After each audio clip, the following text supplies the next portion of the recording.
चलो आज हम लोग लॉ ऑफ इंडिसेस क्लास 9 के स्टेट बोर्ड वेस्ट बंगाल के बारे में पढ़ेंगे। ठीक है, तो इसके लिए पहले कुछ बातें समझनी जरूरी है। जैसे हम लोग इंडेक्स और बेस के बारे में पढ़ते हैं, वैसे ही हम लोग कहते हैं यहाँ पर घातांक के नियम के अनुसार अगर कुछ बातें कही जाए तो घातांक और आधार की बातें कुछ करते हैं। मैं दोनों ही लैंग्वेज में पढ़ाऊंगा आपको, लॉ ऑफ इंडिसेस हिंदी और इंग्लिश दोनों ही में ही। अगर हम x to the power n की बातें कहें तो ये हमें इंडेक्स बताया जाता है, इसे इंडेक्स किया जाता है, और इसे आधार दैट मीन्स बेस के नाम दिया जाता है। अगर ऐसे कोई इसको रीड करना चाहे तो simply x to the power 1 है, बट हम लोग सिंपली इसे x पढ़ते हैं।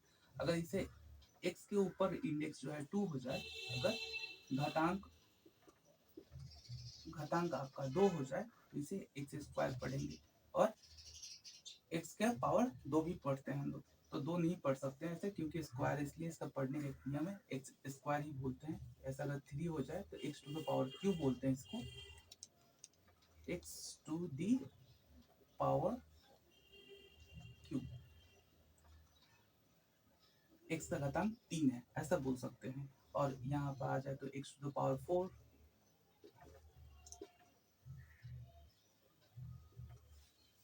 मतलब x के घातांक 4 है। ऐसे ही एस1 चलता चला जाएगा, 5 हो जाएगा आपका, फिर x टू द पावर 6 हो जाएगा।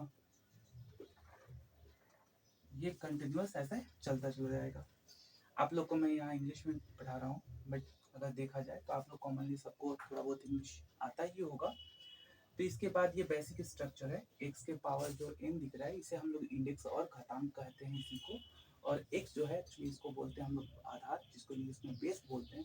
वेस्ट बंगाल में चैप्टर 2 में ये बहुत ही कम सेक्शन में दिया गया, पर हम लोग आज इसको इलेबरेट करके पढ़ाई करेंगे। ओके, सो इसके पहले कुछ फंडामेंटल रूल्स हैं, उस रूल्स को हम लोग पहले पढ़ लेते हैं।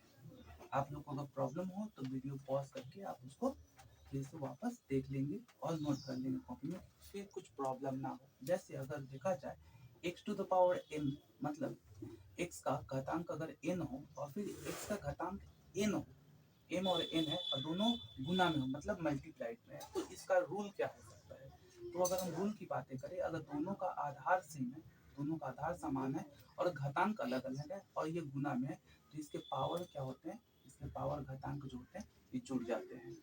इसका एक एग्जाम्पल हम लोग देख सकते हैं, जैसे 2 टू द पावर 3 है और 2 टू द पावर 5 है, तो इसका आंसर जो होगा 2 टू द पावर 3 प्लस 5, जो कि 2 टू द पावर 8 होगा। ऐसे एक और एग्जाम्पल देख लेते हैं, 3 to the power 4 into 3 to the power 6 is equal to 3 to the power 10 हो जाता है। ये आपका एक फंडामेंटल रूल्स है, जो पहला रूल्स मान सकते हैं कि ये पहला रूल है। ये दोनों ही स्ट्रक्चर में। अगर हम दूसरी बात करें तो यहाँ पर मल्टीप्लाई हो गया, तो हम लोग डिवाइड की बातें कर सकते हैं यहाँ पर। जैसे कि x to the power n divide x to the power n, अगर आधार सेम है, पावर डिफरेंट, घातांक जो है डिफरेंट है, तो इसमें क्या होगा, इसमें ये हो जाएगा n जो होगा m के माइनस हो जाएगा। यहाँ पर कंडीशन क्या लगेगी, n जो होगा m से बड़ा होगा। इसका नियम एक तो एग्जाम्पल बोल सकते हैं, एग्जाम्पल ले सकते हैं। एग्जाम्पल क्या हो सकता है, तो यहाँ पर भी एग्जाम्पल लेते हैं। जैसे 2 टू द पावर 6 है और 2 टू द पावर 4 है। तो अगर हम नॉर्मली देखें तो 2 to power 6 and 2 to the power 4, मतलब ये होता है कि 2 जो है 6 टाइम्स आ रहा है, और 4 जो 2 जो है यहाँ 2 टू द पावर 4 जो है जिसका घातांक 4 है वो 4 बार आ रहा है। इसका मतलब ऐसे भी लिख सकते हैं हम लोग, x का एक तरीका भी है लिखने का, ऐसा लिख सकते हैं लाइक दैट। अगर हम लोग थोड़ा सा थियोरेटिकली इसको प्रूव करने के चक्कर में अगर देखें तो ये क्या है, कुछ इस तरीके से आएगा। दो दो यहाँ कैंसिल आउट हो गए, यहाँ फिर दो कैंसिल आउट हो गए, यहाँ दो कैंसिल आउट, तो ये दो बचे। तो देखो यहाँ पर x का पावर 1 है और यहाँ x के पावर 1 है, और क्या बोला था मैंने, मल्टीप्लाई में होगा तो दोनों पावर ऐड हो जाएगा, तो 1 1 ऐड होगा, कितना हो गया, 2 हो गया। अब इसी चीज को हम लोग इतना क्यों करने जाए, समय को थोड़ा शॉर्टेज करते हैं। हमें समय को ही घातांक इसीलिए बताया जा रहा है कि जिससे कि हम समय को बचा सके। समय को बचाने का सबसे मूल तरीका ये है कि 6 माइनस 4 जब भी डिवाइड रहे पावर्स को क्या कीजिए, घटा दीजिए, माइनस कर दीजिए, अगर बेस सेम हो तो। देखिए इसका आंसर डायरेक्ट ये भी आ रहा है, ये भी आ रहा है, तो हम इतनी दूर कैलकुलेशन करने से बेहतर है कि हम यहाँ तक इस कैलकुलेशन को कंप्लीट करें। तो हम लोग लॉ ऑफ इंडिसेस के अनुसार में हम लोग थोड़ा सा भी देखें, वो तो मल्टीप्लाई देखें x to the power n और x to the power m का, तो इसमें जो हम लोग पढ़े अभी दोनों ही पावर जो होते हैं घातांक जो होते हैं वो ऐड करते हैं। और डिवाइड के बारे में भी हम लोग पढ़ा, जिसको हम लोग कुछ इस तरीका से भी लिख सकते हैं या इस तरीका से भी लिख सकते हैं। तो इसको इस तरीका से हम लोग माइनस कर सकते हैं, कब? जब n जो है m से बड़ा है। ठीक है, इसके बाद एक रूल यहाँ पर पढ़ लिए, दूसरा रूल यहाँ पढ़ लिए, तीसरी रूल की बारी हमारी आ रही है। और क्या करें? अगर x to the power m है और उसके पावर भी m है, माने x का घातांक m है और m के घातांक भी m है, तो उस समय जो होता है x और m को दोनों को मल्टीप्लाई कर देते हैं। एग्जाम्पल में देख लेते हैं।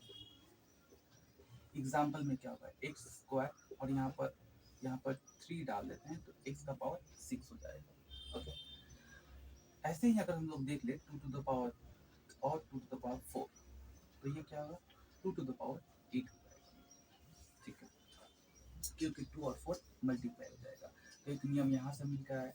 चौथी अगर बात कही जाए चौथी की, तो चौथी भी बात कही जाए तो यहाँ पर अगर होल बोलते हैं ना कि होल टू द पावर या पूरी ब्रैकेट के ऊपर पावर डालते थे, इसका मतलब क्या होता है, ये जो पावर है, ये जो m पावर है, ये दोनों के ऊपर, ये इंडिविजुअली दोनों के ऊपर डिस्ट्रीब्यूट हो जाएगी, वो भी मल्टीप्लाई। जैसे अगर हम लोग बात करें 6 टू द पावर 2, इसकी मतलब तो हम लोग जानते हैं दैट इज 36, बट 36 कहने का मतलब क्या होता है, 36 को हम जानते हैं, पर इसको इजी तरीका से और कैसे लिख सकते हैं, 2 इंटू 3 लिख सकते हैं, क्योंकि 2 इंटू 3 क्या होता है 6 होता है, और 6 का होल स्क्वायर लिख सकते हैं। ये जो स्क्वायर है ये दोनों के ऊपर डिस्ट्रीब्यूट हो जाएगा, ये देखो आप। ठीक है, और भी मल्टीप्लाई हो जाएगा, तो क्या लिख सकते हैं 2 का होल स्क्वायर 4 एंड 3 का होल स्क्वायर 9, दैट इज 36। मतलब हम लोग जो कैलकुलेशन कर रहे हैं, जो एजम्पशन, जो रूल्स बनाए गए हैं वो करेक्ट बनाए हैं। आपको पहले लॉ ऑफ इंडिसेस समझने के लिए इसके इंट्रोडक्शन, इसके फंडामेंटल्स रूल्स समझने होंगे। अभी भी बाकी इसमें अभी अगर जरूरत है तो आप इतने नोट कर सकते हैं। अभी 3-4 पॉइंट्स बाकी जो मैं अभी करा देता हूँ, ठीक, जिससे कि इस पूरी क्लास जल्दी जल्दी खत्म हो जाए और आपके आदमी तक एग्जाम तक सभी सिलेबस कंप्लीट हो जाए। अगर हम लोग देखें यहाँ तो हम लोग होल स्क्वायर की बातें पढ़ लिए, एक और देख लेते हैं होल स्क्वायर। जैसे कि अगर देखा जाए x बाई वाई का पावर m लिखा रहता है, तो इसका मतलब क्या होता है, जैसा कि मैं बोला whole to the power, whole का मतलब होता है x की पावर भी m और y की पावर भी m। तो ये एक हो गया। दूसरा हो गया अगर हम लोग x टू द पावर 0 कोई बोले तो क्या होता है, x टू द पावर 0 का मतलब होता है 1। अगर मेरा जो वीडियोग्राफर है वो अगर बोलता है, वीडियो कर रहा है, वो अगर बोलता है कि सर मेरा नाम का ऊपर, जैसे मेरा वीडियो कर रहा है वो उसका नाम है सुमित, सुमित का पावर अगर हम 0 कर दे तो वो भी क्या हो जाए, वो 1 ही होता है। तो यहाँ पर किसी की भी पावर अगर 0 हो जाए तो ये क्या होता है, 1 हो जाता है। अगर हम लोग अर्थ का भी पावर 0 कर देते हैं, अर्थ के पावर भी 0 कर देते हैं, तो ये भी 1 होता है। अगर हम दूसरी बात देखें तो x टू द पावर अगर माइनस m लिख दिया जाए, इसका मतलब तब क्या होगा, तो अगर यहाँ पे x to the power minus m लिख दिया जाए तो बहुत ही लॉजिकल और बहुत ही अच्छा इफेक्ट आएगा। क्या आएगा, पहली बात है तो ये हो जाएगी x to the power minus 1, ये ज्यादा समझा रहा हूँ आपको, जिससे क्या होगा इसको इससे मल्टीप्लाई करेंगे तो वही चीज आएगा, क्योंकि 1 से m को मल्टीप्लाई करो तो m ही आता है और माइनस के साथ माइनस आ जाता है। तो इसके लिए क्या हो जाएगा, इसके लिए हो जाएगा ऐसा, इस कंडीशन के लिए हो जाएगा 1 बाई, और यहाँ पर हो जाता है 1। इसका मतलब क्या हो सकता है, इसका मतलब एक चीज हो सकता है कि x to the power minus 1 का मतलब ही होता है 1 बाई x। ठीक है, देखो आप यहाँ पर x to the power minus 1 आ गया, उसके whole to the power m आ गया, तो पहले x to the power minus 1 का वैल्यू क्या, तो 1 बाई x और m को होल लगा दिए। इसका मतलब फिर क्या हो जाएगा, 1 का पावर m 1 ही होता है।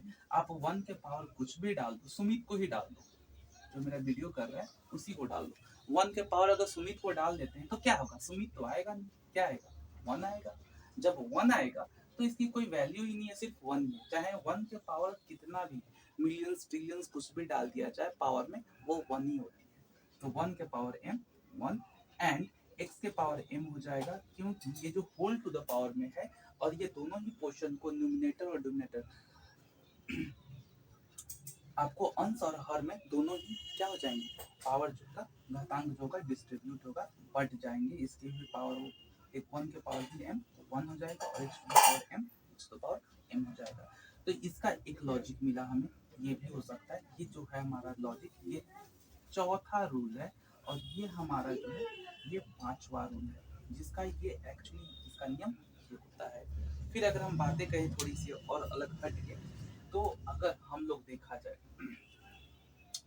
कि x to the power m और y to the power m होता है, तो क्या लिख सकते हैं? ये जो छठी बातें मुझे नहीं लग रही कि आप लोग को दिखेगा, तो आप लोग को जरूरत हो तो स्क्रीनशॉट कर लो आप लोग, अदरवाइज आप लोग इसको स्क्रीन को पॉज करके आप लोग इसको नोट डाउन कर लेना, ठीक है। पहले हमें सबसे बार मैं बातें बोल रहा हूँ कि आप लोग पहले क्या करो, आप लोग पहले फॉर्मूला समझोगे तो सवाल जो होता है और इजी हो जाता है। तो अगर हम लोग सपोज कर ले कि बेस तो सेम है, बेस डिफरेंट है, ठीक है, और पावर ऑफ सेम है, तो इस कंडीशन में क्या हो सकता है? इस कंडीशन में बहुत इजी कंडीशन हो सकता है, दोनों को मल्टीप्लाई कर दो और दोनों के पावर को चढ़ा दो। जैसे कि अगर देख लिया जाए 2 to the power 3 into 3 to the power 3, इसका क्या हो सकता है? अगर कॉमनली इसका कैलकुलेशन करें तो हम लोग को पता है कि इसका कैलकुलेशन 2 टू द पावर 3 जो होता है 8 होता है। अब कैसे होता है ये 2 टू द पावर 3? कितने बच्चे होते हैं वेस्ट बंगाल में जो सरकारी स्कूल से पढ़ रहे होंगे, उन लोगों का एक अलग ही फंडा होता है, पूरे बेस नहीं समझते, उन लोगों का क्लियर ही नहीं होता है। तो इस चीज को हम लोग समझा देते हैं क्या होता है एक्चुअली 2 टू द पावर 3 या 2 का घातांक 3 क्या होता है। मतलब ये होता है कि 2 को 3 बार गुना करो, और इसको गुना भी करने का तरीका क्या जानते हैं बच्चों? करते हैं क्या? 2 दूना 4 और 4 दूना 8 करना चाहिए। तो ये लोग कहते हैं 2 3 6 और डायरेक्ट आंसर लिखते हैं 6, पर हमें 6 नहीं लिखने, ये चीज हमें समझनी जरूरत है, ठीक है। मतलब ये है 2 टू द 4 और इसको 4 को फिर से 2 मल्टीप्लाई करो तो कितना होता है 8 होता है। मतलब 2 को 2 टू द 4 4 टू 8, 2 दूना 4 4 दूना 8 होता है। इसका मतलब ये हुआ 8 हो गया। सेम एज यहाँ पर फिर वापस वैसे ही होगा, 3 टाइम्स मल्टीप्लाई करेंगे, 3 3 जा 9 और 9 3 जा 27 हो गया। अब इसे अगर मल्टीप्लाई की बात से देखा जाए तो कितना होगा? 216 हो जाता है, ठीक है। तो इस चीज को अगर हम लोग को करना हो डायरेक्टली तो कैसे लिखेंगे? 216 कैसे होगा? तो यहाँ पर देखो आधार जो है, बेस जो है वो सेम नहीं है, डिफरेंट है। यहाँ पर घातांक जो है, इंडेक्स जो है वो डिफरेंट है, सॉरी सेम है। तो इस समय क्या होगा, मैं क्या बोला, बेस को मल्टीप्लाई करो और इंडेक्स को क्या करो, सिंगल करो, तो कितना हो जाएगा 2 टू द पावर 3 हो जाएगा। और इसका वैल्यू भी 216 के बराबर ही आएगा। चलो चेक कर लेते हैं। 6 इंटू 6 इंटू 6, 6 को 6 से मल्टीप्लाई करो 36, और 6 को फिर इसके साथ मल्टीप्लाई करो 216, देखो इसके बराबर आ गया। मतलब ये जो फॉर्मूला है करेक्ट है।